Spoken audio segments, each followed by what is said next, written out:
Capítulo 11, 1971. Adivina quién viene a cenar esta noche, dijo Goodell. Entró en mi despacho y me alargó el télex. Kitami había aceptado mi invitación. Venía a pasar unos días a Portland. Luego iba a hacer un largo recorrido por todo Estados Unidos por razones que al parecer no quería compartir. ¿Visitar a otros potenciales distribuidores?, le dije a Goodell. Él asintió con la cabeza. Corría el mes de marzo de 1971.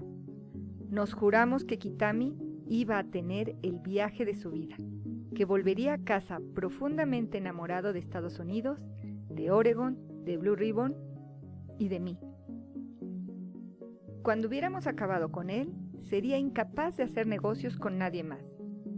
De manera, convinimos, que la visita debía terminar con un broche de oro, con una cena de gala en casa de nuestro más preciado activo, Bowerman. Para organizar aquella ofensiva amistosa, lógicamente recluté a Penny. Fuimos juntos a recibir a Kitami al aeropuerto y juntos lo llevamos a la costa de Oregon, a la casita que sus padres tenían en la primera línea de playa, donde habíamos pasado nuestra noche de boda. Kitami llevaba consigo a un compañero, una especie de maletero secretario particular y amanuense llamado Hirako. Era solo un muchacho, ingenuo, inocente, de 20 y pocos años, y Penny lo tenía comiendo de la palma de su mano ya antes de que enfiláramos a Sunset Highway. Nos desvivimos para darles el idílico fin de semana típico del noroeste del Pacífico. Nos sentamos en el porche con ellos y respiramos el aire del mar. Los llevamos a dar largos paseos por la playa. Les dimos a probar salmón de primera categoría y les llenamos una copa detrás de otra de buen vino francés. Tratamos de concentrar la mayor parte de nuestra atención en Kitami, pero tanto a Penny como a mí nos resultaba más fácil hablar con Hirako, que leía y parecía carecer de malicia. Kitami, en cambio, daba la impresión de ser un hombre que la acumulaba. El lunes, muy temprano, llevé a Kitami de regreso a Portland, al First National Bank. Del mismo modo que yo estaba decidido a seducirle con aquel viaje, pensé que él podría resultar útil para cautivar a Wallace, que podría responder por Blue Ribbon y hacer que resultara más fácil conseguir crédito. White nos recibió en el vestíbulo y nos condujo a una sala de reuniones. Yo miré a mi alrededor. ¿Dónde está Wallace?, pregunté. Ah, respondió White. Hoy no le va a ser posible unirse a nosotros. ¿Qué? Wallace era el motivo de que hubiéramos acudido al banco. Yo quería que Wallace viera el apoyo incondicional de Kitami. Bueno, el poli bueno tendrá que transmitir su apoyo al poli malo, pensé. Dije unas palabras preliminares, expresé mi confianza en que Kitami pudiera reforzar la fe del First National en Blue Ribbon y a continuación le cedí la palabra a Kitami, que frunció el ceño e hizo lo único que garantizaba que mi vida iba a complicarse. ¿Por qué no les das más dinero a mis amigos?, le preguntó a White. ¿Qué? Balbució White. ¿Por qué se niega a darles crédito?, insistió Kitami, golpeando la mesa con el puño. Veamos, empezó a decir White. Kitami lo cortó. ¿Qué clase de banco es este? No lo entiendo. Puede que Blue Ribbon estuviera mejor sin ustedes. White se puso lívido. Yo intenté mediar. Traté de reformular lo que decía Kitami. Culpé a la barrera del idioma. Pero la reunión había concluido. White salió hecho una furia y yo me quedé mirando asombrado a Kitami, quien tenía una expresión en el rostro que decía: misión cumplida. Llevé a Kitami a nuestras nuevas oficinas en Tigard, le enseñé las instalaciones y le presenté a la cuadrilla. Tuve que esforzarme al máximo para mantener la compostura, seguir siendo agradable y bloquear todo pensamiento sobre lo que acababa de ocurrir. Temía que en cualquier momento pudiera perderla. Pero cuando senté a Kitami en una silla delante de mi escritorio, fue él quien la perdió. Las ventas de Blue Ribbon son decepcionantes, exclamó. Deberían hacerlo mucho mejor. Perplejo, le dije que nuestras ventas se duplicaban cada año. No era suficiente, dijo secamente. Algunos dicen que debería ser el triple, añadió. ¿Quiénes?, le pregunté. No importa, respondió. Sacó una carpeta de su maletín, la abrió bruscamente, la leyó y luego la cerró de golpe. Repitió que no le gustaban nuestras cifras, que no creía que hiciéramos lo suficiente. Volvió a abrir la carpeta, volvió a cerrarla, la metió de nuevo en su maletín. Yo intenté defenderme, pero hizo un gesto de indignación con la mano. Seguimos discutiendo durante un buen rato, de manera civilizada, pero tensa. Después de casi una hora en este plan, se levantó y me pidió usar el lavabo de caballeros. Al fondo del pasillo, le dije. En cuanto desapareció de mi vista, salté de detrás de mi escritorio. Abrí su maletín, rebusqué en su interior y saqué lo que parecía ser la carpeta que él había estado revisando. La deslicé bajo el papel secante de mi escritorio, luego salté de nuevo a mi silla y apoyé los codos encima del papel. Mientras esperaba que Kitami volviera, tuve el más extraño de los pensamientos. Recordé todas las veces en que había sido voluntario con los Boy Scouts. Todas las veces en que había participado en los comités evaluadores de Eagle Scout, repartiendo insignias de mérito al honor y la integridad. 2 o 3 fines de semana al año interrogaba a muchachos de mejillas sonrosadas sobre su probidad y honestidad. ¿Y ahora me dedicaba a robar documentos del maletín de otro hombre? Me había metido por una oscura senda y era imposible saber a dónde me llevaría. Pero fuera donde fuese, no había forma alguna de evitar la consecuencia inmediata. Tendría que recusarme a mí mismo del próximo comité evaluador. ¿Cómo ansiaba estudiar el contenido de aquella carpeta, fotocopiar cualquier trozo de papel y llevárselo todo a Woodley? Pero Kitami no tardó en volver. Le dejé que siguiera regañándome sobre las malas cifras, le dejé que terminara de hablar y cuando acabó le resumí mi situación. Le dije con calma que Blue Ribbon podría aumentar sus ventas si podíamos pedir más tenis. Y podríamos pedir más tenis si teníamos más financiación. Y nuestro banco podría darnos más financiación si teníamos más seguridad, lo que implicaba un contrato más largo con Onizuka. De nuevo hizo un gesto con la mano. Excusas, me dijo. Le planteé la idea de financiar nuestros pedidos a través de una sociedad mercantil japonesa como Nisho Iwai, tal como ya le había mencionado en mis telegramas unos meses antes. Bah, dijo él, sociedades mercantiles. Primero envían el dinero, luego a los hombres. Toman el control. Se van metiendo en tu empresa y luego toman el control. Traducción: Onizuka solo fabricaba 1/4 parte de sus tenis y subcontrataba las otras 3/4 partes. Kitami tenía miedo de que Nisho descubriera la red de fábricas de Onizuka, luego prescindiera de Onizuka, se convirtiera en fabricante y llevara a Onizuka a la quiebra. Kitami se levantó, me dijo que tenía que volver a su hotel a descansar. Yo le dije que haría que alguien le acompañara y que más tarde me reuniría con él para tomar un cóctel en el bar del hotel. En el instante en que se marchó, fui a buscar a Woodley y le expliqué lo que había pasado. Tomé la carpeta. Se lo he robado de su maletín, le dije. ¿Qué has hecho qué?, me preguntó. Él aparentó horrorizarse, pero sentía tanta curiosidad como yo por ver el contenido. La abrimos. La pusimos sobre su escritorio y encontramos, entre otras cosas, una lista de 18 distribuidores de calzado deportivo de todo Estados Unidos y un calendario de citas con la mitad de ellos. Así que ahí estaba, negro sobre blanco. Algunos dicen, algunos que criticaban a Blue Ribbon y malmetían contra nosotros eran nuestros competidores. Y él iba a reunirse con ellos. Te cargas a un hombre Marlboro y surgen otros 20. Por supuesto, me sentí indignado, pero sobre todo dolido. Durante 7 años nos habíamos consagrado a los tenis Tigre. Los habíamos introducido en Estados Unidos. Habíamos reinventado la línea. Bowerman y Johnson habían ayudado a Onitsuka a crear unos tenis mejores. Y ahora sus diseños eran fundamentales, estableciendo récords de ventas, cambiando el rostro de la industria. Y así era como nos lo pagaban.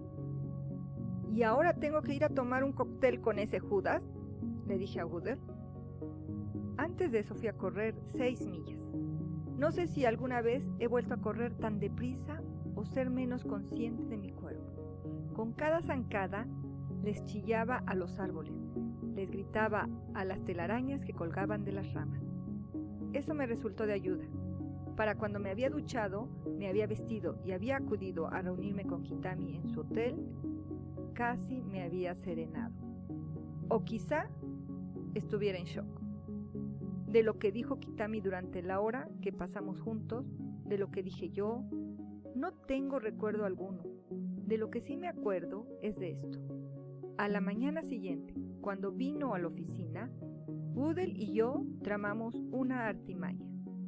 Mientras alguien se lo llevaba un momento a la sala de café, Woodell bloqueó la puerta de mi despacho con su silla de ruedas y volvió a deslizar la carpeta en el maletín.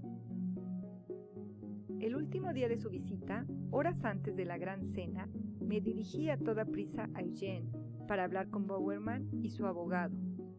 Dejé que Penny se encargara de traer a Kitami más tarde, pensando, ¿qué es lo peor que podría pasar? Es como si lo estuviera viendo ahora mismo. Penny, despeinada, con el vestido manchado de grasa, llegando a casa de Bowerman. Cuando salió del coche pensé por un momento que Kitami la había atacado, pero ella me llevó aparte y me explicó que se habían ponchado. Ese hijo de puta se ha quedado en el coche, en la carretera, y no me ha ayudado a cambiar el neumático, me gritó. La acompañé adentro. Los dos necesitábamos beber algo fuerte. Pero no era precisamente una tarea fácil. La señora Bowerman, devota de la ciencia cristiana, no acostumbraba tener alcohol en su casa. Aquella noche haría una excepción, pero me había pedido con antelación que, por favor, me asegurara de que todo el mundo se comportaba y nadie se pasaba de la raya. De modo que, aunque mi esposa y yo necesitábamos ambos un buen trago, me vi forzado a contentarme con un traguito. Luego la señora Bowerman nos reunió a todos en la sala de estar en honor de nuestros distinguidos invitados. Esta noche serviremos Mai Tai, anunció. Aplausos. Kitami y yo todavía teníamos algo en común. A los dos nos gustaban los Mai Tai, mucho. Había algo en ellos que nos recordaba a Hawái, aquella maravillosa escala entre la costa oeste estadounidense y Japón, donde podías relajarte antes de volver a las largas jornadas de trabajo. Aún así, aquella noche, tanto él como yo nos limitamos a tomar solo uno, y lo mismo hicieron los demás, por consideración a la señora Bowerman. Todos, excepto su marido. Él nunca había sido demasiado bebedor, seguramente nunca había probado antes un Mai Tai. Y todos nos miramos con temor y consternación cuando las bebidas empezaron a hacerle efecto. Pero la cosa no acabó ahí. Algo en aquella fuerte combinación de curazao y zumo de lima, piña y ron hizo que perdiera la razón. Después de 2 Mai Tai, se transformó en una persona distinta. Mientras intentaba prepararse su tercer Mai Tai, bramó: ¡Nos hemos quedado sin hielo! Nadie contestó. De modo que se respondió él mismo: no pasa nada. Se fue al garage, al congelador de piezas grandes de carne, y sacó una bolsa de arándanos congelados. La abrió de un tirón, desparramando arándanos por todas partes. Luego echó un enorme puñado de estos en su bebida. Así sabe mejor, anunció. volviendo a la sala de estar. A continuación, recorrió toda la sala vertiendo puñados de arándanos congelados en los vasos de todos. Luego se sentó y empezó a contar una historia que parecía ser de un gusto más que cuestionable. Esta entró en un crescendo que temí que todos íbamos a recordar durante años. Es decir, siempre que lográramos entender dicho crescendo. En las palabras de Bowerman, normalmente tan claras y precisas, se notaban cada vez más los efectos del alcohol. La señora Bowerman me miraba con expresión airada. Pero, ¿qué podía hacer yo? Me encogí de hombros y pensé, ¿usted se casó con él?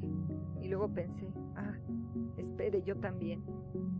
En 1964, cuando los Bowerman asistieron a los Juegos Olímpicos de Japón, ella se enamoró de las peras nashi, que son como pequeñas manzanas verdes, pero más dulces. En Estados Unidos no se cultivan, de modo que se llevó clandestinamente unas cuantas semillas a casa en el monedero y las plantó en el jardín. La señora Bowerman explicó a Kitami que cuando las nashi florecían, cada pocos años le recordaban su amor por todo lo japonés. Él pareció bastante cautivado por aquella historia. «Bah», exclamó Bowerman exasperado, «manzanas japonesas». Yo me tapé los ojos con la mano. Hubo un momento al final en que pensé que la fiesta iba a descontrolarse y que íbamos a tener que llamar a la policía. Miré hacia el otro lado de la sala y divisé a Yakua, el abogado de Bowerman, sentado junto a su esposa, lanzando una mirada feroz a Kitami. Sabía que Yakua había sido piloto de caza durante la guerra y que su piloto de flanco, uno de sus mejores amigos, había sido derribado por un cero japonés. De hecho, él y su mujer le habían puesto a su primer hijo el nombre del amigo fallecido. De repente lamenté haberle hablado de la carpeta de la traición, de Kitami. Percibí que algo bullía en su interior y le subía a la garganta, y percibí que había una posibilidad real de que el abogado, mejor amigo y vecino de Bowerman, se levantara, cruzara la sala y le diera un puñetazo en la mandíbula a Kitami. La única persona que parecía estar pasándoselo de maravilla y no tener ningún problema era precisamente Kitami. Ni rastro del airado Kitami del banco, ni rastro del severo Kitami de mi oficina. Charlaba, reía, se daba palmadas en la rodilla y se mostraba tan agradable que me pregunté qué habría ocurrido si le hubiera dado un Mai Tai antes de llevarle al First National. Ya bien entrada la velada, descubrió algo al otro lado de la sala. Una guitarra. Pertenecía a uno de los 3 hijos de Bowerman. Se dirigió hacia ella atropelladamente, la tomó y empezó a acariciar las cuerdas, luego a rasgarlas. Se la llevó al corto tramo de escalera que separaba la sala de estar, que quedaba un poco por debajo del comedor, y de pie en el último escalón empezó a tocar y a cantar. Todas las cabezas se volvieron. Cesó la conversación. Era una canción country western o algo por el estilo, pero él la tocaba como una melodía tradicional japonesa. Sonaba como Buck Owens interpretando con un koto. Luego, sin transición alguna, cambió a «Oh, sole mío». Recuerdo que pensé, ¿de verdad está cantando «Oh, sole mío»? Entonces, cantó más fuerte. Un hombre de negocios japonés rasgueando una guitarra sajona y cantando una balada italiana con la voz de un tenor irlandés. Era surrealista. No, mucho peor que eso. Y encima no paraba. Yo no sabía que «Oh Sole Mío» tuviera versos, ni que toda una sala repleta de activos e incansables oregonianos pudieran permanecer sentados, inmóviles y en silencio durante tanto rato. Cuando Kitami dejó de tocar, todos nosotros intentamos no mirarnos a los ojos mientras le obsequiábamos con un gran aplauso. Yo aplaudí, y entonces todo adquirió sentido. Para Kitami, aquel viaje a Estados Unidos, la visita al banco, las reuniones que habíamos tenido, la cena con los Bowerman, no tenía nada que ver con Blue Ribbon, ni con Onizuka. Como todo, solo tenía que ver con él. Kitami se fue de Portland al día siguiente para emprender su misión ahora ya no tan secreta, su recorrido por Estados Unidos destinado a mandar a paseo a Blue Ribbon. Volví a preguntarle a dónde iba y de nuevo no me respondió. Yoitabio, le dije, que tenga un buen viaje. Hacía no mucho le había encargado a Hayes, mi antiguo jefe en Pricewaterhouse, algunos trabajos de consultoría para Blue Ribbon, de modo que a continuación me reuní con él para intentar decidir mi próximo movimiento antes del regreso de Kitami. Convinimos en que lo mejor que podía hacer era mantener las cosas como estaban y tratar de convencer a Kitami de que no nos dejara, de que no nos abandonara. Por enfadado y dolido que yo pudiera estar, debía aceptar que Blue Ribbon estaría perdida sin Onizuka. Hayes me dijo que era preferible seguir con mi malo conocido y persuadirle de que él debía hacer lo mismo. Aquella misma semana, un poco más tarde, cuando volvió mi malo conocido, lo invité a hacer una última visita a Tigard antes de que tomara su vuelo de regreso a casa. De nuevo intenté sobreponerme a la situación, lo llevé a la sala de reuniones y con Goodell y yo sentados a un lado de la mesa y Kitami y su ayudante al otro, me forcé a sonreír y le dije que esperábamos que hubiera disfrutado de su visita a nuestro país. Él volvió a repetir que se sentía decepcionado por el rendimiento de Blue Ribbon. Esta vez, sin embargo, añadió que tenía una solución. Vamos, le dije. Véndanos su empresa. Lo dijo con voz muy suave.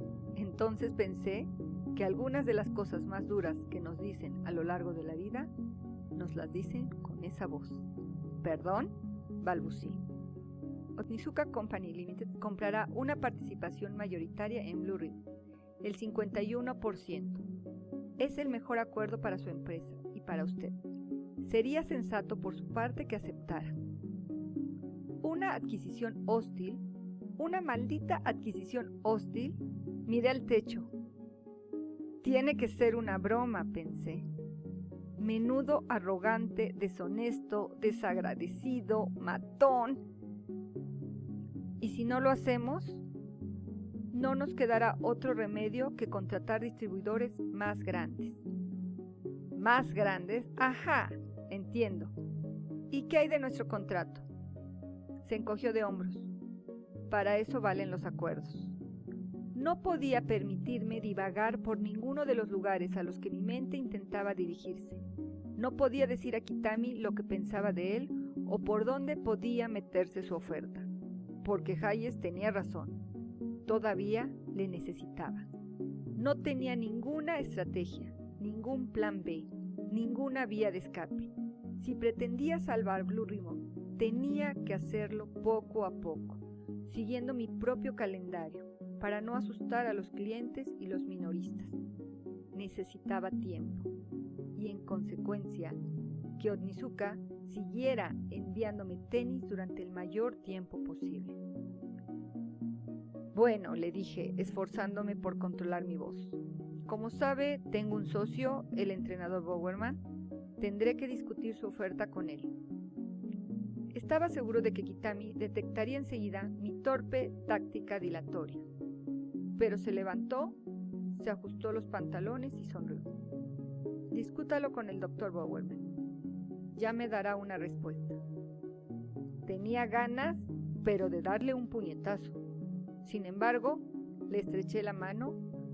Luego él y su asistente se fueron.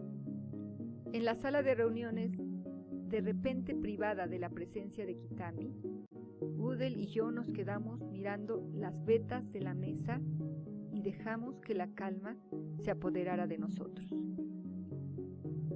Envié mi presupuesto y mis previsiones para el año siguiente al First National, junto con mi solicitud de crédito estándar. Quería añadir una nota de disculpa pidiendo perdón por el desastre de Kitami, pero sabía que White lo encajaría bien.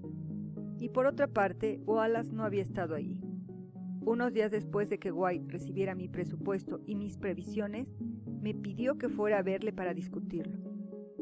No estuve en aquella silla pequeña y dura delante de su escritorio más de 2 segundos antes de que me diera la noticia. Phil, me temo que el First National ya no va a poder seguir haciendo negocios con Blue Ribbon. No emitiremos más cartas de crédito en su nombre. Pagaremos los envíos pendientes cuando lleguen con lo que queda en su cuenta.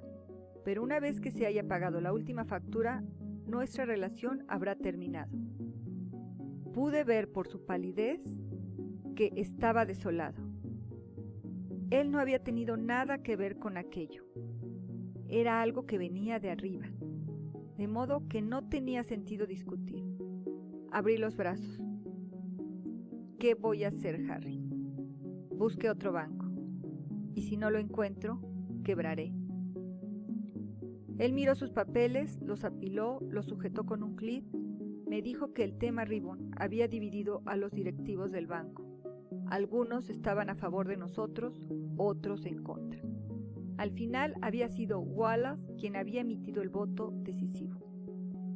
Este asunto me pone malo, añadió White, tanto que voy a pedir un día de baja.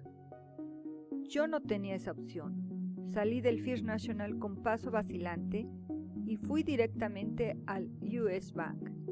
Les supliqué que me acogieran. Lo sentimos, dijeron. No tenían el menor deseo de quedarse con los problemas de segunda mano del First National. Pasaron 3 semanas. La empresa, mi empresa, surgida de la nada y que terminaba 1971 con unas ventas de $1.300.000, estaba en la UCI. Hablé con Hayes, con mi padre, con todos los contadores que conocía y cada uno de ellos mencionó que los estatutos del Bank of California le permitían hacer negocios en 3 estados del oeste de Estados Unidos, incluyendo Oregon.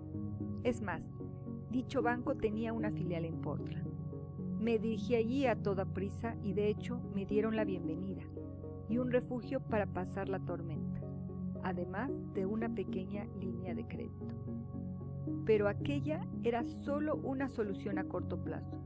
Al fin y al cabo, seguía siendo un banco y los bancos, por definición, tenían aversión al riesgo. Independientemente de cuáles fueran mis cifras de ventas, el Bank of California no tardaría en ver con alarma mis saldos de caja cero. Tenía que empezar a prepararme para aquel fatídico día. No dejaba de darle vueltas a lo de la sociedad mercantil japonesa. Nisho, a altas horas de la noche, pensaba: tienen $100.000 millones en ventas y se mueren de ganas de ayudarme. ¿Por qué? Para empezar, Nisho obtenía unos enormes volúmenes de márgenes netos bajos y en consecuencia le gustaban las empresas en expansión, con una gran tendencia al alza. Ese era nuestro caso, al 100%. A ojos de Wallace y del First National habíamos sido un campo de minas, para Nisho éramos una potencial mina de oro. De modo que volví, me reuní con el hombre que habían enviado desde Japón para dirigir el nuevo departamento de productos generales, Don Sumiragi. Se había graduado en la Universidad de Tokio, la Harvard japonesa, y tenía un sorprendente parecido con el gran actor de cine Toshiro Mifune, famoso por su interpretación de Miyamoto Musashi, legendario duelista samurái y autor de un imperecedero manual sobre combate y fortaleza interior, el libro de los 5 anillos. Sumeragi se parecía aún más al actor cuando se llevaba un cigarrillo a los labios, y se llevaba muchos, el doble cuando bebía. Pero a diferencia de Hayes, que bebía porque le gustaba cómo le hacía sentirse la bebida, Sumeragi lo hacía porque estaba solo en Estados Unidos. Casi cada tarde, después del trabajo, se dirigía al Blue House, un bar-restaurante japonés, y charlaba en su lengua natal con la mamá San, lo que le hacía sentirse aún más solo. Me dijo que Nisho estaba dispuesto a secundar al banco en lo relativo a sus préstamos. Sin duda, eso aplacaría a mis banqueros. También me dio una valiosa información. Recientemente Nisho había enviado una delegación a Kobe a fin de investigar la posibilidad de financiarnos y convencer a Onizuka de que permitiera que se formalizara el acuerdo. Pero Onizuka había mandado a paseo a la delegación de Nisho. Una empresa de $25 millones que rechaza a otra de $100,000 millones. Nisho estaba avergonzada y enfadada. Podemos ponerle en contacto con muchos fabricantes de calzado deportivo de calidad en Japón, me dijo Sumeragi, con una sonrisa. Reflexioné. Todavía tenía alguna esperanza de que Onizuka recobrara la cordura, y me preocupaba un párrafo del contrato que me prohibía importar otras marcas de tenis de atletismo. Quizá más adelante, respondí. Sumeragi asintió con la cabeza. Todo a su debido tiempo.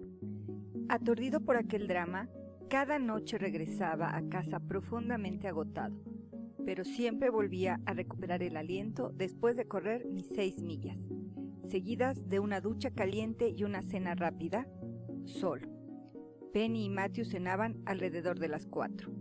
Tras esto, siempre procuraba encontrar tiempo para contar a Matthew un cuento a la hora de acostarse, y siempre intentaba buscar una historia que resultara educativa. Me inventé un personaje llamado Matt History, que se parecía y actuaba en gran medida como Matthew Nye, y era el centro de cada trama. Matt History con George Washington, Matt History en Massachusetts.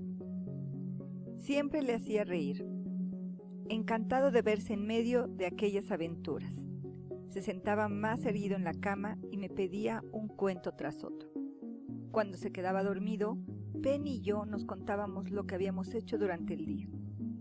Ella solía preguntarme qué íbamos a hacer si todo se iba al caño. Yo le decía, siempre puedo recurrir a la contabilidad. No sonaba sincero, porque no lo era. A mí no me encantaba verme metido en aquellas aventuras. Al final Penny apartaba la vista, miraba la tele, reanudaba su bordado o leía, y yo me retiraba a mi sillón reclinable, donde me impartía a mí mismo la autocátedra de todas las noches. ¿Qué sabes? ¿Que no se puede confiar en Onizuka? ¿Y qué más? ¿Que mi relación con Kitami es insalvable? ¿Qué te depara el futuro? Tarde o temprano, Blue Ribbon y Onizuka romperán. Solo necesito que sigamos juntos el máximo tiempo posible mientras encuentro a otros proveedores para poder manejar la ruptura. ¿Cuál es el primer paso? Tengo que ahuyentar a los demás distribuidores que Onizuka ha alineado para reemplazarme, torpedearles, asediarles con cartas de amenaza, con demandarles si violan mi contrato. ¿Cuál es el siguiente paso? Conseguir reemplazar a Onizuka. Me acordé de una fábrica de la que había oído hablar en Guadalajara, México, la misma en la que Adidas había fabricado tenis durante los Juegos Olímpicos de 1968, supuestamente para eludir los aranceles mexicanos. Recuerdo que eran buenos tenis, de modo que concerté una reunión con los gerentes. Pese a estar en el centro de México, la fábrica se llamaba Canadá. Una de las primeras cosas que hice fue preguntar a los gerentes por qué. Me dijeron que habían elegido aquel nombre porque sonaba extranjero, exótico. Yo me eché a reír. ¿Canadá exótico? A mí me resultaba más cómico que exótico, por no decir confuso. Una fábrica situada al sur de la frontera estadounidense que se llamaba como un país situado al norte. Pero bueno, no me importaba. Tras revisar las instalaciones, hacer un inventario de su línea de tenis e inspeccionar su sala de piel, me quedé impresionado. Las instalaciones eran grandes y limpias, y estaba bien dirigida. Además contaba con la aprobación de Adidas. Les dije que me gustaría hacerles un pedido, 3,000 pares de botas de piel de fútbol europeo que yo tenía previsto vender como botas de fútbol americano. Los dueños de la fábrica me preguntaron el nombre de mi marca. Les dije que ya les daría una respuesta. Me dieron el contrato. Observé la línea de puntos sobre mi nombre. Con la estilográfica ya en la mano hice una pausa. La cuestión estaba ahora sobre la mesa. ¿Estaba violando mi acuerdo con Otnizuka? Técnicamente no. El contrato especificaba que solo podía importar tenis de atletismo de Otnizuka, no de terceros. Pero no decía nada sobre botas de fútbol. De modo que sabía que aquel contrato con Canadá no violaba mi acuerdo con Otnizuka, pero ¿y la esencia? 6 meses antes no se me habría ocurrido hacer tal cosa, pero ahora era distinto. Otnizuka ya había adulterado el espíritu de nuestro acuerdo y el mío, de modo que le quité el capuchón a la pluma y firmé el contrato. Firmé el maldito contrato con Canadá. Después me fui a comer comida mexicana. También estaba la cuestión del logo. Mi nueva bota de fútbol europeo, reconvertida en bota de fútbol americano, necesitaba algo que la diferenciara de Adidas y Otnizuka. Recordé a la joven artista a la que había conocido en la Universidad Estatal de Portland. ¿Cómo se llamaba? Ah, sí, Caroline Davison. Había estado varias veces en la oficina haciendo folletos y anuncios para revistas. Cuando volví a Oregón la cité de nuevo y le dije que necesitábamos un logotipo. ¿De qué clase?, preguntó. No lo sé, repuse. Eso no me sirve de mucho, me dijo ella.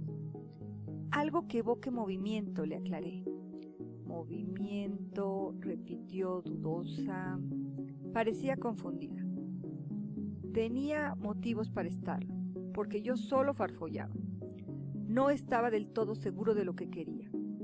Yo no era un artista. Le mostré la bota de fútbol y le dije, sin poder serle de más ayuda, esto. Necesitamos algo para esto. Me dijo que lo intentaría. Movimiento. Seguía murmurando al salir de mi despacho. Movimiento. Al cabo de 2 semanas volvió con una cartera llena de bosquejos. Todos ellos eran variaciones de un mismo tema. Y el tema parecía ser rayos gordos, marcas de verificación rechonchas, garabatos con obesidad mórbida. Sus diseños ciertamente evocaban movimiento o algo por el estilo, pero uno del tipo que mareaba. Ninguno me decía nada. Seleccioné unos cuantos que parecían prometedores y le pedí que siguiera trabajando con ellos. Al cabo de unos días, o fueron semanas, volvió y extendió una segunda serie de bosquejos sobre la mesa de reuniones. También colgó unos cuantos en la pared. Había hecho varias docenas de variaciones más sobre el tema original, pero con más libertad creativa. Eran mejores. Estaba cerca. Woodell, yo y unas cuantas personas más estuvimos examinándolos. Recuerdo que Johnson también estaba allí. Aunque soy incapaz de recordar por qué había salido de Wellesley, poco a poco fuimos llegando a un consenso. Nos gustaba uno un poco más que los demás. Parece un ala, dijo uno de nosotros.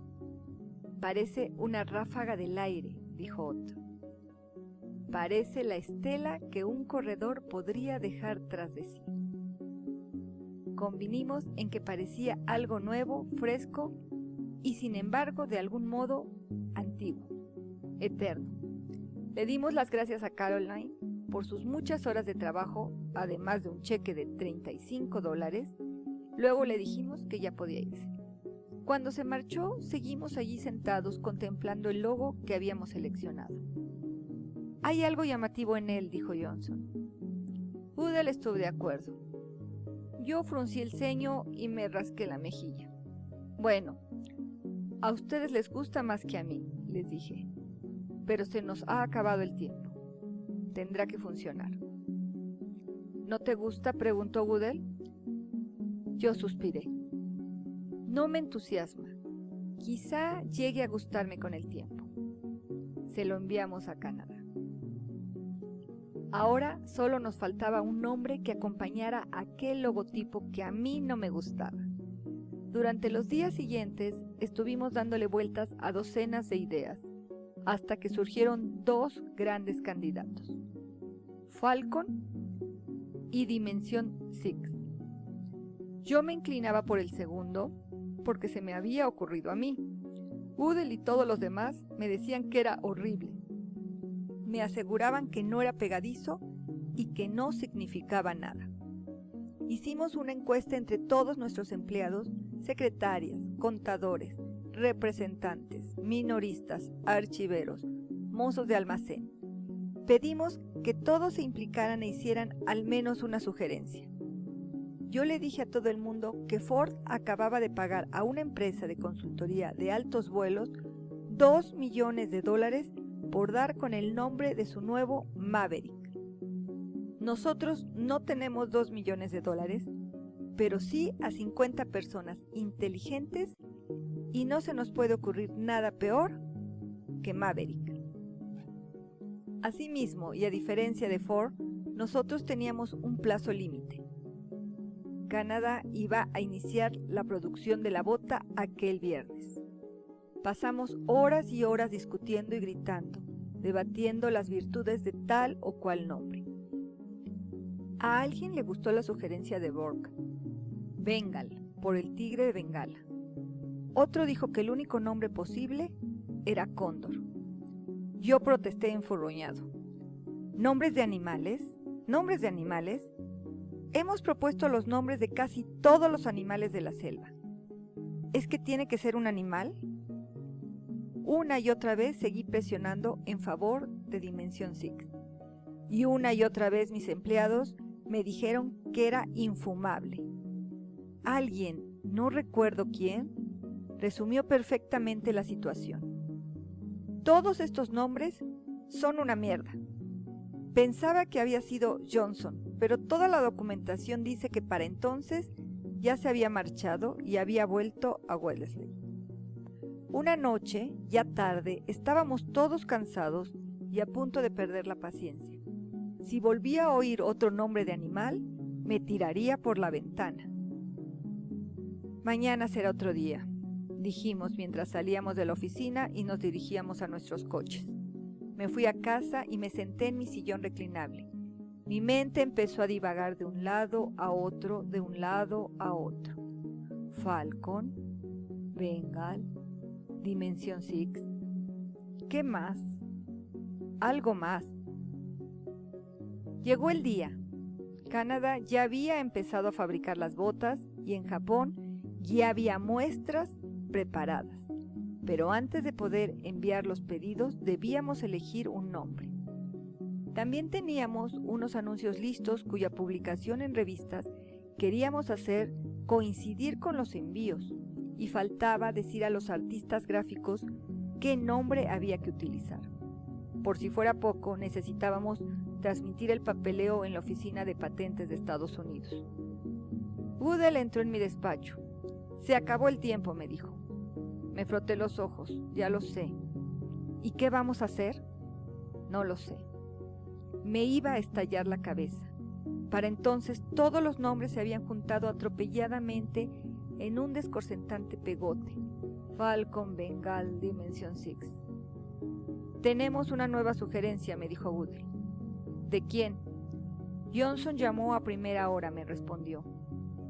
Al parecer anoche se le ocurrió un nuevo nombre en un sueño. Hice un gesto de fastidio. ¿Un sueño? ¿Hablaba en serio?, dijo Goodell. Él siempre habla en serio. Dice que se incorporó de golpe en la cama en mitad de la noche y vio el nombre ante él, me explicó Goodell. ¿Y cuál es?, le pregunté haciendo de tripas corazón. Nike. ¿Perdón? ¿Nike? Deletréamelo. N-I-K-E. Lo escribí en un bloc tamaño folio de papel amarillo.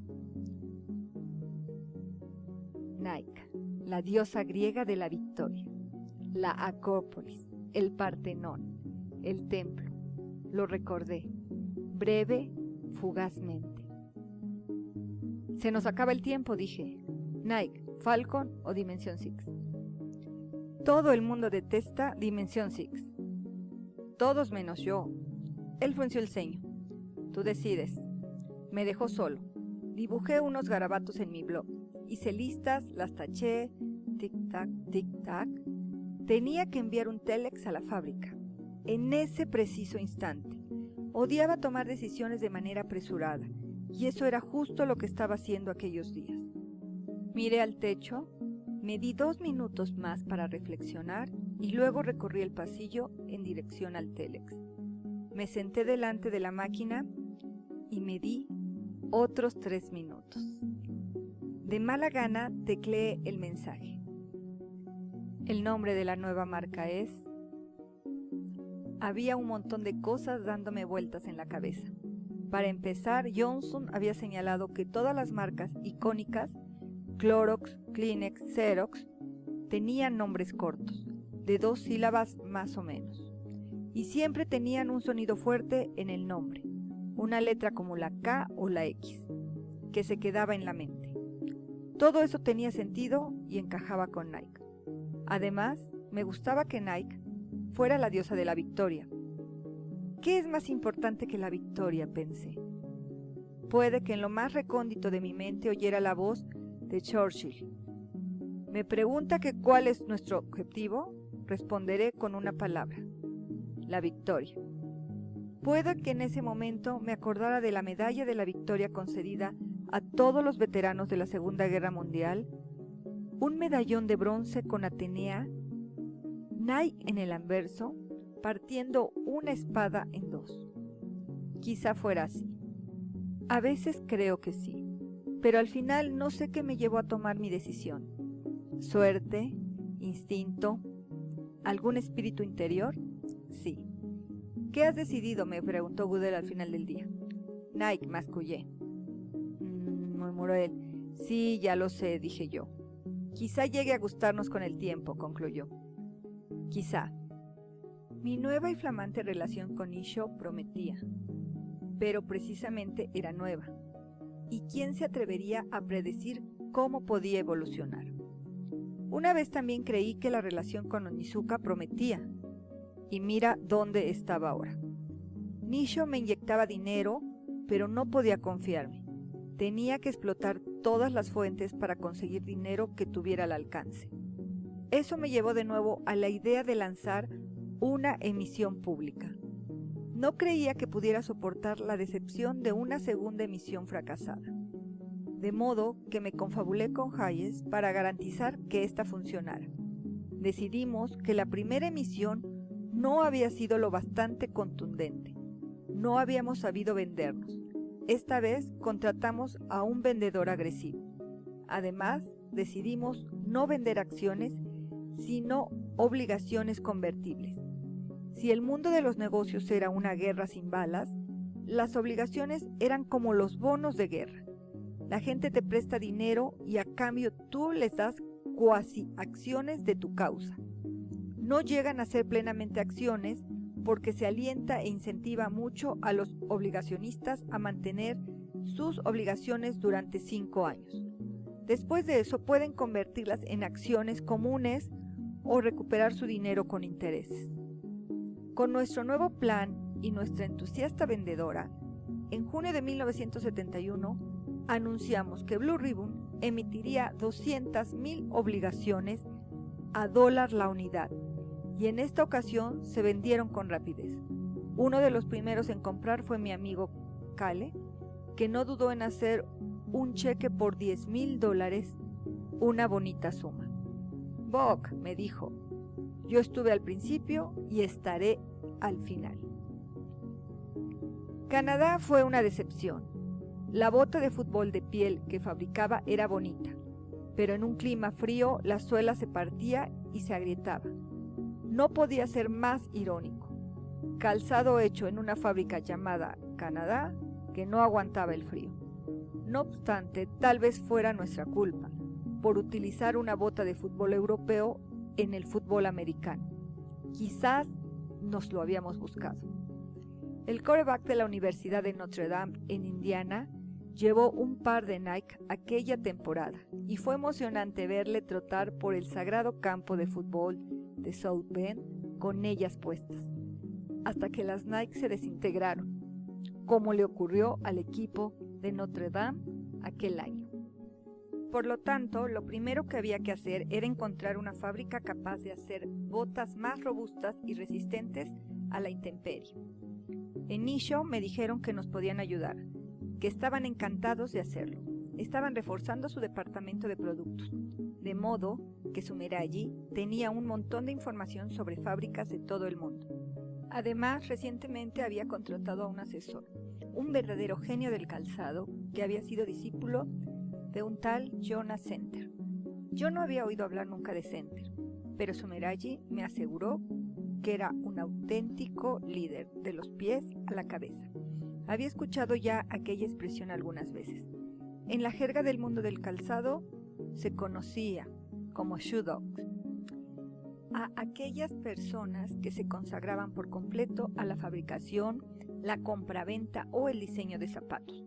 La gente del mundillo utilizaba el término a menudo para referirse a otras como ellos, hombres y mujeres que habían trabajado tanto y durante tanto tiempo en el negocio del calzado que eran incapaces de pensar y de hablar de otra cosa.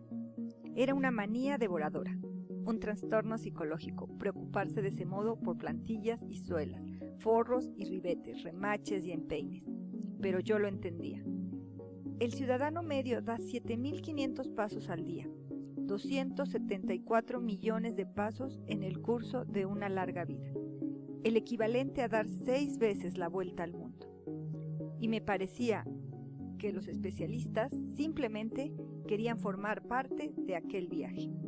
El calzado era su manera de conectar con la humanidad. ¿Y qué mejor forma de hacerlo que perfeccionando el gozne que une a cada individuo con la superficie del mundo? Pensaban. Sentí una insólita compasión por aquellos casos tan tristes. Me pregunté a cuántos de ellos podía haber conocido en mis viajes. En aquel momento, el mercado de calzado estaba inundado de imitaciones de Adidas y había sido Center quien había provocado aquella inundación. Al parecer, era el rey de las imitaciones. También sabía todo lo que había que saber sobre el comercio legítimo de calzado en Asia. Fábricas, importación, exportación. Había ayudado a montar una sección de calzado a Mitsubishi, la mayor sociedad mercantil de Japón. Nisho no podía contratar a Center por diversas razones, de modo que había contratado al protegido de este, un hombre de apellido Solé. ¿En serio?, pregunté. ¿Alguien del mundo del calzado que se apellida Solé? Antes de conocer a Solé y de seguir adelante con Nisho, me planteé si no me estaría metiendo en otra trampa. Si me asociaba con Nisho, pronto les debería un montón de dinero. Si además se convertían en los proveedores de todo mi calzado, me hallaría en una posición más vulnerable que la que había tenido frente a Otnizuka. Y si resultaban ser tan agresivos como Otnizuka, adiós, muy buenas. A instancias de Bowerman lo discutí con Yakua y también tuvo el mismo dilema. Es un buen lío, me dijo. No sabía qué aconsejarme, pero sí sabía de alguien que podía hacerlo. Su cuñado, Chuck Robinson, era el presidente de Marcona Mining, una compañía minera que había establecido empresas conjuntas en todo el mundo. Cada una de las 8 grandes sociedades mercantiles japonesas era socia de Marcona, en al menos una de sus minas. De modo que Chuck era probablemente el mayor experto occidental en hacer negocios con ellos. Me las arreglé para concertar una reunión con él en su oficina de San Francisco y desde el momento en que atravesé la puerta me sentí enormemente intimidado. Me impresionó el tamaño de su despacho. Era más grande que mi casa y las vistas, desde las ventanas se veía toda la bahía de San Francisco, donde unos enormes petroleros se deslizaban poco a poco rumbo a o llegados de los grandes puertos del mundo. Y cubriendo las paredes había reproducciones a escala de la flota de petroleros de Marcona, que suministra carbón y otros minerales a todos los rincones del globo. Solo un hombre de enorme poder e inteligencia podría gobernar tal reducto. Aunque tartamudeé durante mi exposición, Chuck me entendió y redujo mi complicada situación a una convincente síntesis. Si la sociedad mercantil japonesa acepta tus condiciones, desde el primer día, me dijo, serán los mejores socios que has tenido.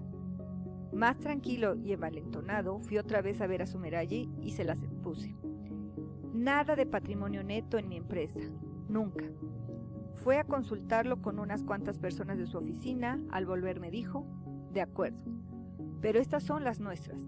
Nos quedamos con el 4% de los beneficios brutos como margen sobre el producto, más los tipos de interés del mercado. Yo asentí con la cabeza. Al cabo de unos días Sumeragi envió a Solé para que se reuniera conmigo. Dada su reputación, yo esperaba encontrarme con una especie de ser divino con 15 brazos, agitando con cada uno de ellos una varita mágica hecha de hormas de zapato. Pero era un hombre de negocios de mediana edad normal y corriente, con acento de Nueva York y traje de sarga. No era santo de mi devoción, ni tampoco yo de la suya. Sin embargo, no tuvimos ningún problema en encontrar puntos en común: el calzado, los deportes y una pertinaz aversión a Kitami. Cuando le mencioné el nombre de este último, Solé se mofó. Ese tipo es un asno. Pronto nos haremos amigos, pensé. Prometió ayudarme a vencer a Kitami, a deshacerme de él. Puedo resolver sus problemas, me dijo. Conozco varias fábricas. ¿Capaces de hacer botas Nike?, le pregunté, alargándole mi nueva bota de fútbol. De momento se me ocurren 5, me respondió. Se mostró categórico. Parecía tener 2 estados mentales, el categórico y el despectivo. Me di cuenta de que me estaba seduciendo, de que le interesaba mi negocio, pero yo estaba dispuesto a dejarme seducir y mucho más a dejarme querer. Las 5 fábricas que me mencionó Solé estaban en Japón, de modo que Sumeragi y yo decidimos ir allí en septiembre de 1971, a echarles un vistazo. Solé aceptó ser nuestro guía. Una semana antes de marcharnos, Sumeragi llamó por teléfono. El señor Solé ha sufrido un infarto, me dijo. No, exclamé. Esperan que se recupere, añadió Sumeragi. Pero en este momento le resultará imposible viajar. Le sustituirá a su hijo, que es muy competente. Daba la impresión de que Sumeragi intentara convencerse más a sí mismo que a mí. Viajé solo a Japón y ahí me reuní con Sumeragi y Solé hijo en las oficinas de Nisho en Tokio. Me quedé perplejo cuando Solé hijo se acercó a mí con la mano extendida. Suponía que era joven, pero parecía un adolescente. Tenía la corazonada de que llevaría un traje de sarga, como su padre, y acerté. Solo que le sobraban 3 tallas. ¿Sería de hecho de su padre?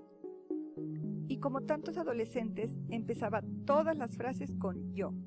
Yo creo tal cosa, yo creo tal cosa, yo. Miré a Sumeragi. Parecía muy preocupado. La primera de las fábricas que íbamos a visitar estaba en las afueras de Hiroshima. Fuimos hasta allí en tren. Llegamos a mediodía. La tarde empezó fría y nublada. Como no nos esperaban hasta la mañana siguiente, me pareció importante aprovechar ese tiempo libre para visitar el museo. Y quería ir solo. Así que le dije a Sumeragi y a Solé hijo que me reuniría con ellos en el vestíbulo del hotel a la mañana siguiente. Caminando por las salas de aquel museo, me sentía incapaz de asimilarlo todo, de procesarlo. Maniquíes vestidos con ropa chamuscada, grupos de objetos quemados, irradiados, joyas, utensilios de cocina. No podría decirlo. Fotos que me llevaban a un terreno que sobrepasaba las emociones.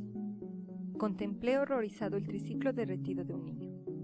Permanecí con la boca abierta ante el esqueleto ennegrecido de un edificio donde hubo personas que se amaron y trabajaron y rieron, hasta que intenté sentir y oír el momento del impacto. Me sentí especialmente angustiado cuando, al volver una esquina, me tropecé con un zapato quemado, bajo un cristal, con la huella de su propietario aún visible. A la mañana siguiente todavía tenía frescas aquellas terribles imágenes en mi memoria. Permanecí sombrío y desganado mientras conducía a través de la campiña, acompañado de Sumeragi y Solé hijo, y casi me sobresaltó el buen humor de los directivos de la fábrica. Estaban encantados de conocernos y de mostrarnos sus productos. Asimismo, nos dijeron sin rodeos que estaban de lo más ansiosos porque llegáramos a un acuerdo. Llevaban mucho tiempo esperando entrar en el mercado estadounidense. Les mostré el Cortés y les pregunté cuánto tiempo necesitarían para producir un pedido considerable de aquella zapatilla. 6 meses, me respondieron. Solé hijo dio un paso adelante. Lo harán en 3, bramó. Solté un grito ahogado. A excepción de Kitami, siempre había encontrado a los japoneses indefectiblemente corteses, incluso en el fulgor de la discrepancia o de una intensa negociación, y siempre me había esforzado en corresponderles. E Hiroshima era, de todos los lugares donde me parecía esencial ceñirse a la cortesía. Aquí, más que en ninguna otra parte de la tierra, los humanos debían ser tiernos y amables unos con otros, y Solé hijo no lo era en absoluto. Se mostraba como el más desagradable de los estadounidenses. Y la cosa empeoró. En todo nuestro recorrido a través de Japón, actuó de forma brusca, grosera, arrogante, presuntuosa y condescendiente con todos aquellos con los que nos reunimos. Me avergonzó a mí y a todos los estadounidenses. Sumerai y yo nos intercambiábamos miradas de aflicción de vez en cuando. Deseábamos poder echarle una buena reprimenda, deshacernos de él. Sin embargo, necesitábamos los contactos de su padre. Necesitábamos que aquel repelente mocoso nos mostrara dónde estaban las fábricas. En Kurume, justo en las afueras de Beppu, en las islas del sur, visitamos una fábrica que formaba parte de un enorme complejo industrial controlado por la empresa de neumáticos Bridgestone. Se llamaba Nippon Rubber. Se trataba de la mayor factoría de zapatos que había visto nunca, una especie de hoz del calzado, capaz de afrontar cualquier pedido por grande o complicado que fuera. Nada más desayunar, nos sentamos con los directivos de la fábrica en su sala de reuniones y en esta ocasión, cuando Solé hijo intentó hablar, no lo dejé. Cada vez que él abría la boca, yo alzaba la voz y le interrumpía. Expliqué a los directivos la clase de tenis que queríamos y les enseñé el Cortés. Ellos asintieron con la cabeza con aire solemne. No estaba seguro de si me habían entendido. Después de comer, volvimos a la sala de reuniones y allí, ante mí, sobre la mesa, había una Cortés flamante, con el logotipo lateral de Nike incluido. Eso era magia. Pasé el resto de la tarde describiendo los tenis que quería, de tenis, de baloncesto, altas, bajas, junto con varios modelos más para correr. Los directivos insistieron en que no tenían el menor problema en llevar a cabo ninguno de aquellos diseños. Magnífico, pero antes de hacer un pedido necesitaré ver muestras, dije. Los directivos de la fábrica me aseguraron que podían hacerlas y enviarlas en cuestión de días a las oficinas de Nisho en Tokio. Nos hicimos reverencias los unos a los otros, regresé a Tokio y esperé. Vinieron varios días de fresco clima otoñal. Pasé por la ciudad, bebí cerveza Sapporo y sake, comí yakitori y soñé con tenis. Volví a visitar los jardines Meiji y me senté bajo los ginkgos que había junto a la puerta Tori, la entrada a lo sagrado. El domingo recibí un mensaje en mi hotel. Habían llegado los tenis. Me dirigí a las oficinas de Nisho, pero estaban cerradas. Sin embargo, habían confiado en mí lo suficiente para darme un pase. De manera que entré y me senté en una gran sala entre filas y filas de escritorios vacíos, a inspeccionar las muestras. Las acerqué a la luz, las examiné de arriba a abajo, pasé los dedos por las suelas y por la marca de verificación o ala, o como quiera que se llamara nuestro nuevo logotipo. No eran perfectas, el logo de algunas no estaba del todo recto, la entresuela de otras era demasiado fina, en otras debería haber más calidad. Redacté unas indicaciones para los directivos de la fábrica, no obstante, imperfecciones aparte, eran muy buenas. Por último, lo único que quedaba era pensar en los nombres de los diferentes modelos. Me entró pánico. ¿Me había costado tanto pensar en un nombre para la nueva marca? Dimension 6, en Blue Ribbon, todavía se burlaban de mí. Me había decidido por Nike únicamente porque no tenía tiempo y confiaba en la intuición de Johnson. pero ahora estaba solo, en un edificio de oficinas vacío en el centro de Tokio. Tendría que confiar en mí mismo. Tomé unos para jugar tenis, decidí llamarlos Wimbledon. Bueno, esa era fácil. Tomé otro par para jugar tenis, decidí llamarlos Forest Hill. Al fin y al cabo, había sido el escenario del primer abierto de Estados Unidos. Tomé unos tenis de baloncesto, los llamé Blazer, en honor al equipo de la NBA de mi ciudad natal. Tomé otros tenis de baloncesto, los llamé Bruin, porque el mejor equipo de baloncesto universitario de todos los tiempos eran los Bruins de John Wooden. En cualquier caso, no es que tuviera demasiada imaginación. Ahora los tenis para correr, el Cortez, obviamente, y el maratón, y el Obori, y los Boston, y Finland. Lo sentía, estaba en racha. Empecé a bailar por la sala, oía una música en mi cabeza. Tomé los tenis de correr, los llamé Wet Fly. ¡Bingo!, me dije. Al día de hoy todavía no sé cómo se me ocurrió ese nombre. Tardé media hora en bautizarlas a todos. Me sentía como cuando Coleridge escribió Kubla Khan, aturdido por el opio. Luego envié por correo mis nombres a la fábrica. Era de noche. Cuando salí a la abarrotada calle de Tokio, se apoderó de mí una sensación distinta a todo lo que había experimentado hasta entonces. Estaba agotado pero orgulloso, exhausto pero eufórico. Sentía todo lo que siempre había esperado sentir tras una jornada de trabajo. Me sentía como un artista, como un creador. Volví la vista atrás por encima del hombro y eché un último vistazo a las oficinas de Nisho. Me dije en voz baja: lo hemos logrado. Llevaba en Japón 3 semanas, más de lo que esperaba, lo cual planteaba 2 problemas. Puede que el mundo fuera grande, pero el del calzado no. Y si en Onizuka se enteraban de que andaba por sus barrios y no iba a visitarlos, sabrían que tramaba algo.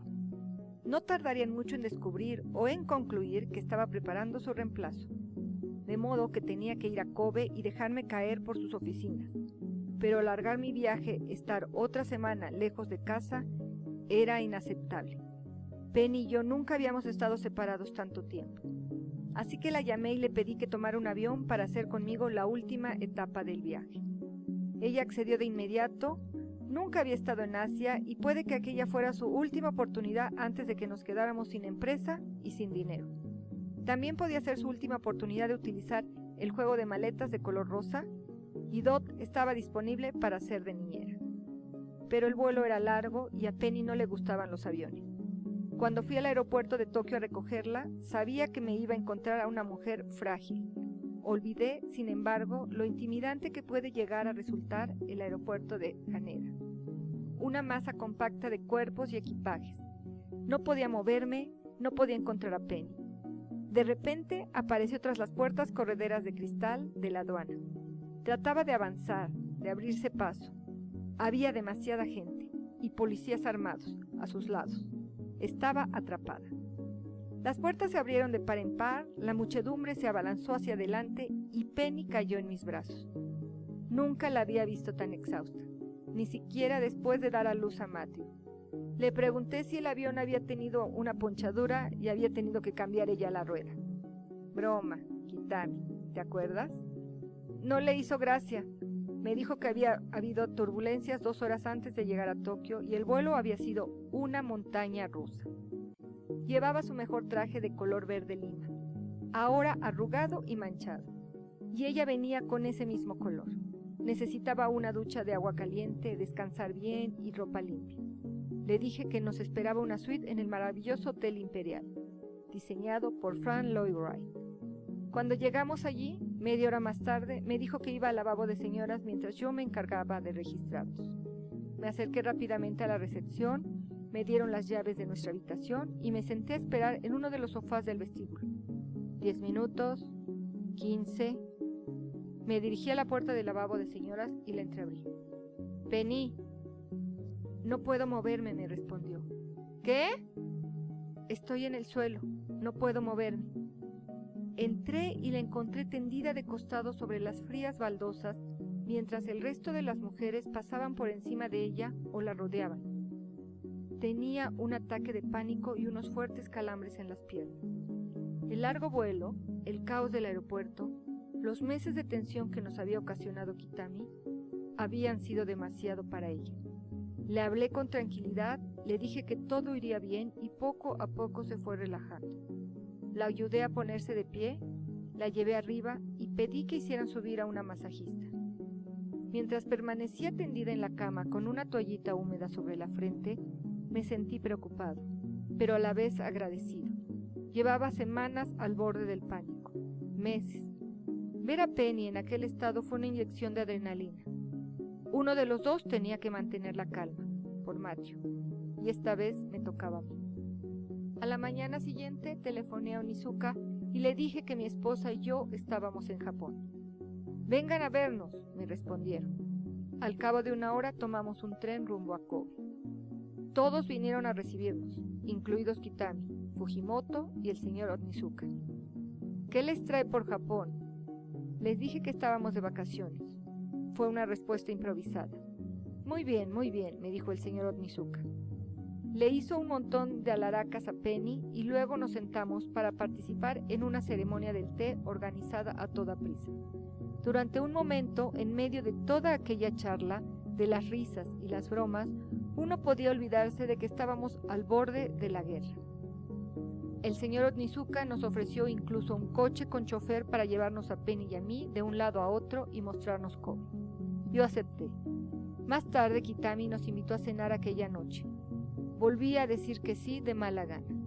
Fujimoto nos acompañó en la cena, lo que vino a añadir una capa extra de complejidad. Yo miré alrededor de la mesa y pensé, mi esposa, mi enemigo y mi espía. ¡Qué emocionante! Aunque el tono era amistoso y cordial, podía percibir el enmarañado doble sentido de cada comentario. Era como escuchar el zumbido y el chisporroteo de un cable suelto de fondo. Esperaba que en cualquier momento Kitami se descolgara presionándome para que le diera una respuesta a su oferta de comprar Blue Ribbon. Pero extrañamente no sacó el tema en ningún momento. Hacia las 9 de la noche se excusó diciendo que tenía que irse a casa. Fujimoto dijo que él se quedaría a tomar una última copa con nosotros. En el momento en que desapareció Kitami, Fujimoto nos contó todo lo que sabía, que resultó no ser mucho más de lo que yo había visto en la carpeta del maletín de Kitami. De todos modos, era magnífico pasar el rato con un aliado, así que nos tomamos varias últimas copas más y nos echamos unas risas, hasta que Fujimoto miró su reloj y soltó un grito. «¡No! Son más de las 11. Ya no hay tren». «No se preocupe», le dije, «quédese con nosotros. Tenemos un gran tatami en nuestra habitación», terció Penny. «Puede dormir en él». Fujimoto aceptó con muchas reverencias y volvió a darme las gracias por la bicicleta. Una hora más tarde, allí estábamos los tres, en una pequeña habitación, fingiendo que no tenía nada de extraordinario que durmiéramos los tres juntos. Al salir el sol, oí que Fujimoto se levantaba, tosía y se desperezaba. Fue al cuarto de baño, abrió el grifo, se cepilló los dientes. Luego se puso la ropa de la noche anterior y salió a hurtadillas. Volví a quedarme dormido. Pero un rato después, Penny fue al cuarto de baño y cuando volvió a la cama estaba... ¿riendo? Me di la vuelta. ¡No!, gritaba. Parecía estar al borde de otro ataque de pánico. «¡Ha usado!», dijo con voz áspera. «¿Qué?», pregunté. Hundió la cabeza en las almohadas. «¡Ha usado mi cepillo de dientes!». En cuanto volví a Oregón, invité a Bowerman que se reuniera conmigo y Goodell en Portland a fin de discutir sobre la situación de la empresa. La reunión fue aparentemente como cualquier otra reunión. En algún momento, en el curso de la conversación, Goodell y yo señalamos el hecho de que la suela exterior de los tenis de entrenamiento no había cambiado en 50 años. El dibujo seguía estando formado por simples ondas o surcos en toda la planta del pie. El Cortez y el Boston representaban grandes avances en el acolchado y el nylon. Eran revolucionarias en lo referente a la capellada, pero no había habido una sola innovación en la suela exterior desde antes de la Gran Depresión. Bowerman asintió con la cabeza. Escribió una nota. No parecía estar demasiado interesado. Tal como lo recuerdo, Una vez que concluimos los nuevos asuntos que teníamos pendientes, Bowerman nos contó que recientemente un exalumno rico había donado a la Universidad de Oregón $1 millón destinados a la construcción de una nueva pista de atletismo, que era la mejor del mundo. Alzando la voz, describió el suelo que había creado con aquel dinero caído del cielo. Era de poliuretano, la misma superficie esponjosa que iba a utilizarse en Múnich en los Juegos Olímpicos de 1972, donde Bowerman esperaba ser el primer entrenador del equipo de atletismo en pista. Estaba encantado. No obstante, nos dijo, estaba lejos de sentirse satisfecho. Sus corredores todavía no podían beneficiarse plenamente de las ventajas del nuevo suelo, dado que sus tenis aún no tenían el agarre adecuado. En las 2 horas de viaje en coche de regreso a Eugene, Bowerman estuvo reflexionando sobre lo que le habíamos contado y sobre su problema con la nueva pista, y aquellos 2 problemas bulleron y cuajaron en su mente. El domingo siguiente, mientras estaba sentado desayunando con su esposa, desvió la mirada casualmente hacia su waflera. Observó su dibujo en forma de rejilla. Se parecía a algo que él tenía en mente, un diseño en el que pensaba o que buscaba desde hacía meses, si no es que años. Le preguntó a su señora si le prestaba la waflera. En el garage tenía una caja de uretano que habría sobrado de la instalación de la pista. Se llevó la waflera al garage, la llenó de uretano, la calentó y se la cargó. El uretano selló la waflera, por lo que resultaba imposible volver a abrirla, debido a que no había añadido un agente desmoldante químico. No los conocía. Otra persona se habría dado por vencida en aquel mismo momento, pero el cerebro de Bowerman tampoco tenía un agente desmoldante. Compró otra waflera y esta vez la llenó de yeso. Y cuando éste endureció, las fauces de la waflera abierta, no hubo el menor problema. Se llevó el molde resultante a la Oregon Rubber Company y les pagó para que vertieran en él caucho líquido. Otro fracaso. El caucho era demasiado rígido, demasiado quebradizo, se rompía enseguida. Pero Bowerman presentía que estaba cerca de conseguirlo. Descartó la waflera.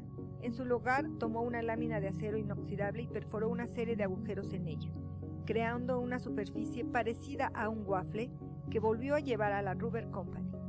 El molde que le hicieron con aquella lámina de acero resultó ser flexible y manejable, y ahora Bowerman tenía 2 cuadrados de protuberancias de caucho duro del tamaño de un pie, que se llevó a casa y cosió a la suela de un par de tenis de correr. Luego se las dio a uno de sus corredores. Este se las ató y corrió como un venado.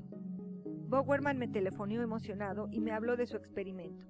Quería que enviara una muestra de sus tenis de suela de waffle a una de mis nuevas fábricas.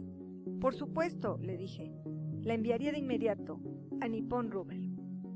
Décadas después vuelvo la vista atrás y lo veo trabajando arduamente en su taller, con la ayuda de su mujer, y se me pone la carne de gallina. Era como Edison, con Menlo Park, como Da Vinci en Florencia, como Tesla en Wardenclyffe. Le guiaba una inspiración divina. Me pregunto si sabía, si tenía la menor intuición de que era el dédalo de los tenis de deporte, de que estaba haciendo historia, rehaciendo una industria, transformando la forma en que los atletas correrían, frenarían y saltarían durante generaciones. Me pregunto si en aquel momento era consciente de todo lo que había hecho, de todo lo que haría.